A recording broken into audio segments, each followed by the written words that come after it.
Okay, thanks very much. Awesome to be here. Tell you a wee bit about Les Mills International, our story and our journey in China. First up, apologies, I'm clearly not a fitness instructor. If you're expecting that, I am absolutely the numbers guy. So most of the presentation will be really around the business history for the last 25 years. Who is Les Mills? So we produce and sell fitness content, fitness products, fitness services around the world. We are not a French company. That's normally the first thing I get when I tell someone where I work overseas. It is not Les Mills.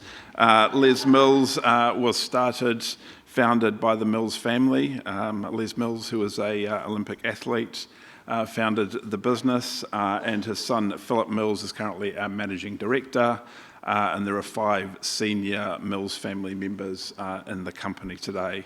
It's a New Zealand company. It is primarily New Zealand owned. The family still owns 70% of the business, and our headquarters is here. If we can start with kind of what our purpose is. As I said, it's a family business, and the purpose has been here from the start, and really it is about a fitter planet. The Mills family does a lot around tree planting, around ESG, but for us in particular, it's really around bringing fitness to as many people around the world as we can, creating a healthier planet. And hopefully this video will bring that to life a bit.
Okay, so a bit of a snapshot. We've got over 20,000 clubs around the world which we sell our products into, more than 100,000 awesome instructors around the world. We have 450,000 subscribers on our Les Mills Plus app, which is on Android and Apple. Around 7 million people doing weekly workouts. And we've got 600 teammates around the world in 9 offices. Half of those are here in Auckland, where our head office is. And then the rest around the world selling our amazing product. We've been in China 25 years, been there a long time. The last 10 years as our own entity, but a long history in China. I would like to say we haven't done it alone. A lot of people have helped us along the way. A lot of people in this room, a lot of companies that we've learnt from. We've learnt what works well. We've learnt from mistakes that other people have made. You often learn more from mistakes, so please keep making mistakes and telling us about them. We really appreciate that. Government officials have really been helpful. NZTE have been amazingly supportive throughout our journey, and more latterly Kiwi SAS as well with our digital and subscription side. And I'd also like to thank the colleagues in the room from dairy, from beef and lamb, from wine, from peanut butter. Every kilogram you help our Chinese colleagues put on, we can help them take it off again. So really love what you're doing, so keep doing that, really appreciate it. China, 2,000 clubs, 6,000 instructors based in China. We haven't got any LM Plus subscribers. We're working through how to bring a digital subscription service into China. It's a different regulatory environment there. We haven't quite cracked that yet, but it's definitely on the to-do list. 700,000 weekly workouts. We've got 40 teammates up in China, and our head office up there is based out of Shanghai.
That hopefully just gave you a bit of a flavour for the events that have happened over the last decade.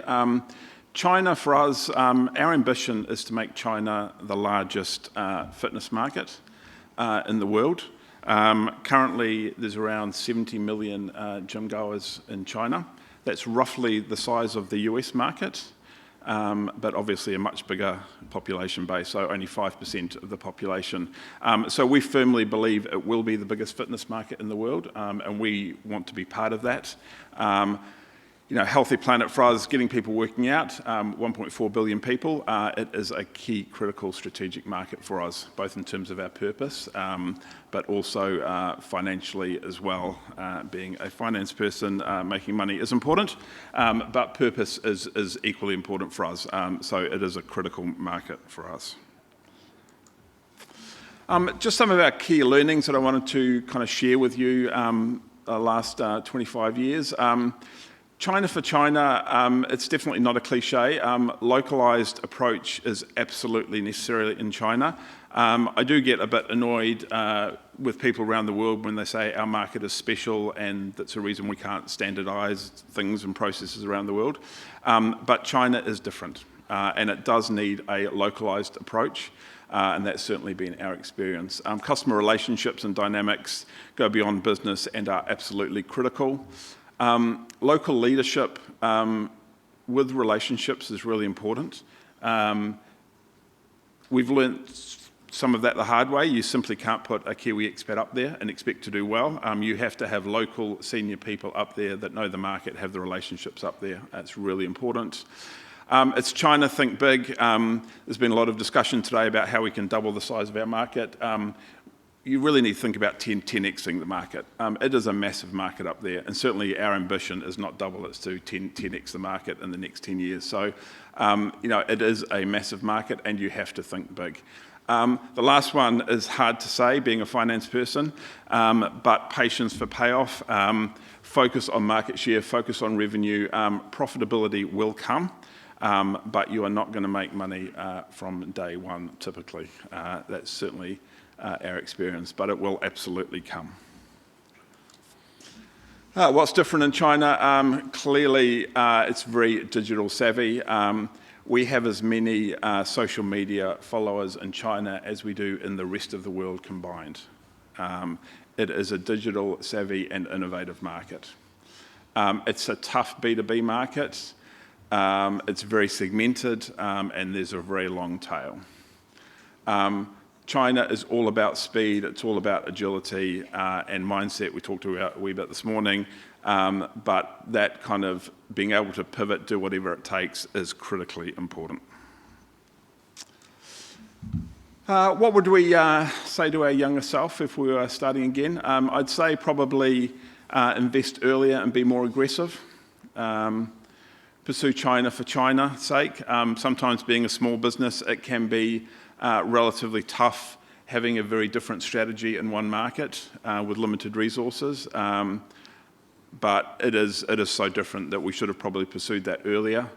And focus on talent, focus on getting the right people up there earlier would have been another key thing that we would have done differently as an organisation.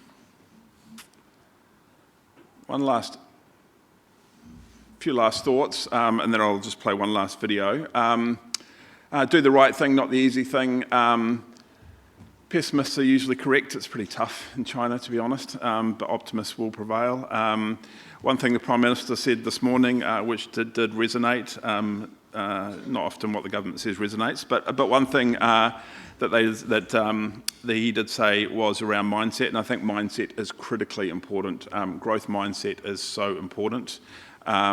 Combining that with ambition and belief is really important. It's a big market, and with that, I do believe that we can 10x the size of our business up there, and hopefully many of you can as well.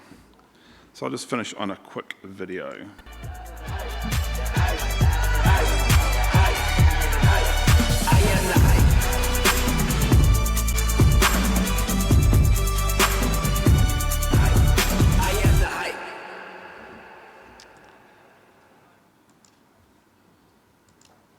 Okay, thank you. That is me. Any questions anyone would like to ask?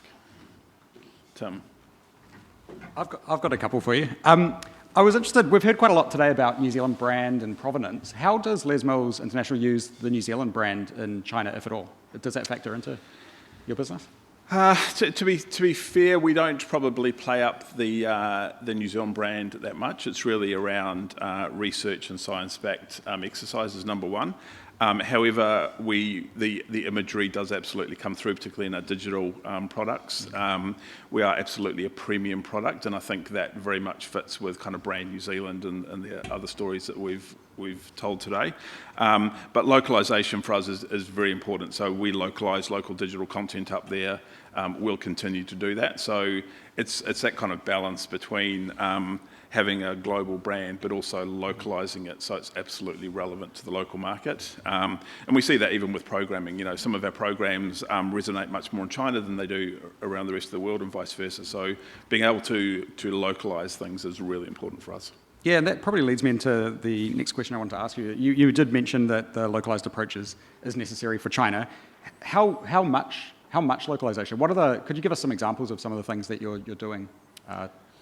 Sure. Specifically for the China market. Yep. So we localize a lot of our virtual content. So if you go into a gym, you can do a class in front of a live instructor, but you can also do a class in front of a screen, which is virtual content. So a lot of that is filmed up there with local athletes, local language.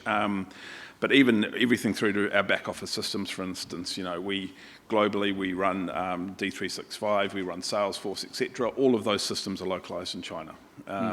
So we can't run kind of any global platform. So pretty much everything you can think of is different in China for us. Yeah. And final question. I think you had in your slide, you sort of mentioned that China's very segmented B2B market in your industry, but also that China is about speed and agility. You know, we hear about China speed. How do you navigate that? Because that's obviously a challenge, right? You've got a fragmented market, but you want to be fast. Yeah, incredibly challenging. So, you know, on the kind of wholesale traditional B2B market, it is around just getting boots on the ground and seeing as many people as you can, but it is fragmented. It's a massive geographical country, so that can be challenging. But then you've got the D2C market, which is incredibly innovative, incredibly fast. So almost two different types of models, the business wholesale model and then the D2C model, which is becoming a lot more digital, and that's something we've got to crack. We haven't cracked that one, to be honest, yet, but that's certainly on the to-do list. Yeah, fantastic. Oh, can you join me in thanking Jason Bloom for a fantastic presentation? I think you've woken us all up. for afternoon tea, which is fantastic. It's brilliant. So it is afternoon tea time. Hopefully we're all feeling energized after those videos. We just have a short 15-minute break. So if you can nip out, grab something to eat or drink, come back in. We've got 2 final sessions before we close today. Thanks, everyone.